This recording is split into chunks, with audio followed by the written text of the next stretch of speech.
I'm actually in a top secret government space program called Secret NASA, or SNASA.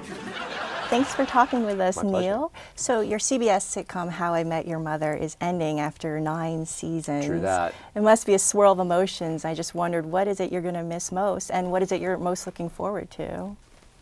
It's like incredibly great comfort food doing the show. It's been, you know, it'll be the better part of a decade with the same people. Not only the cast, but the crew has stuck together. A lot of times TV shows get successful, and then after 3 years, everyone kind of hops off creatively, except for the cast, and then there's a new showrunner and there's new writers.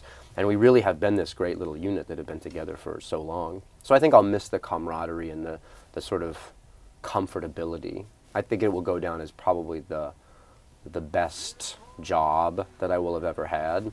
Barney Stinson's just a super fun character to play. He gets to wear cool suits and make out with tons of chicks and have catchphrases. So one of your first projects after How I Met Your Mother is your return to Broadway in almost a decade in Hedwig and the Angry Inch. Indeed. John Cameron Mitchell's show, music and lyrics by Stephen Trask. Yeah. Is this a show that you've wanted to do? Why did you choose this as your first return to Broadway? I saw it when it was first done off-Broadway at the Jane Street.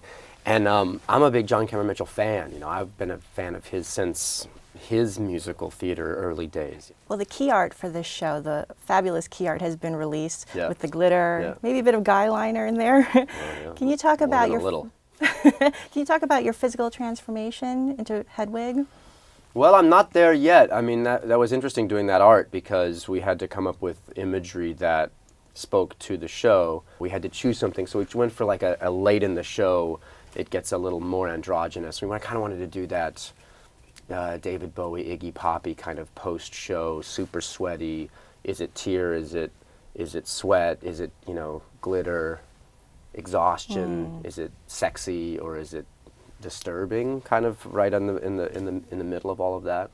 And you mentioned Iggy Pop and David Bowie. Another one of Hedwig's punk godfathers is Lou Reed, who we unfortunately just lost. I know. Are you familiar with this punk rock music and raring to go? I'm getting there. It wasn't what I was raised listening to, so it's also a nice, exciting thing to be able to do is broaden my musical horizons. So I'm reading a book right now called Kill Me, Please. It's all like the history of that whole world from the New York Dolls, and it's an interesting world. I'm at Patti Smith right now.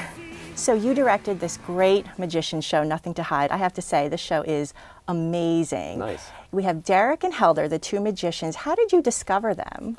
I'm the president of a magic fraternity in Los Angeles called the Academy of Magical Arts, home of the Magic Castle. And these two guys, Derek Delgadio and Helder Guimaraes, they're not like Penn and Teller that have an act that they do together. They do individual acts. They just happened to be doing one together one night. Everyone was like, you have to see this show. So I went and saw it, loved it, and said, more people need to see this than just people that can go to the Magic Castle. Because oftentimes magic, I think, is a little overly cheesy with doves. Most people think magic is like 70s tuxedos and doves and flowers and fog machines, rabbits. When you get these two guys that are slick in suits, they're charming, they're affable, they're smart, and you watch them do things that you should figure out how it's done, you should be logical enough to process it, and they will destroy your minds. And so you mentioned you are doing a special guest performance on Sleep No More. And I understand this is one of your favorite shows, and you'll be guest performing in December, you said? Well, I got to do once before they asked me, I'm just a big fan of Sleep No More. I think the idea that you can go see it 4 or 5, 6 times and have different experiences, wildly different ones every time, is super cool. And I'm teamed up with Citibank, has a new card, the Citi Thanks card. And so we bought out Sleep No More for a whole night, and I'm going to be the guy that's welcoming you at the bar. I'll probably do it with an accent. Why not? Oh, and then, he's great. Yeah, that's going to be me. Yeah, he's great. Yeah, I'll be really creepy. I'm probably drunk. And it'll only be like 150 people, and then we'll all get to drink absinthe afterwards, and who knows how the night will end.